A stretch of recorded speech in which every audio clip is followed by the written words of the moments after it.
White sauce pasta എപ്പോഴും എല്ലാവരും favourite ആല്ലേ. അപ്പോൾ അതെങ്ങനെ ഉണ്ടാക്കാൻ നോക്കിയാലോ. ആദ്യം തന്നെ ഒരു പാൻ വെച്ച് ചൂടായി അതിലേക്ക് ബട്ടർ ആഡ് ചെയ്ത് കൊടുക്കുക. ശേഷം ഗാർലിക് ചെറുതായിട്ട് ചോപ്പ് ചെയ്ത് ആഡ് ചെയ്ത് കൊടുക്കുക. ഇനി മൈദ ആഡ് ചെയ്ത് കൊടുക്കുക. എന്നിട്ട് നന്നായിട്ടൊന്ന് സോട്ട് ചെയ്യുക.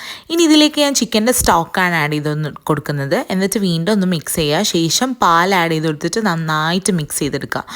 എന്നിട്ട് ഇതിലേക്ക് ബൈറ്റ് ചെയ്യാൻ വേണ്ടിയിട്ടാണ് ഞാൻ ഇതിനൊക്കെ ശേഷം സവോള, ക്യാരറ്റ്, ക്യാപ്സിക്കം ആഡ് ചെയ്ത് കൊടുക്കുന്നത്. ചെറിയൊരു ബൈറ്റ് നമുക്ക് പാസ്തൻ്റെ കൂടെ കിട്ടുമ്പോൾ നല്ലൊരു ടേസ്റ്റാണ്.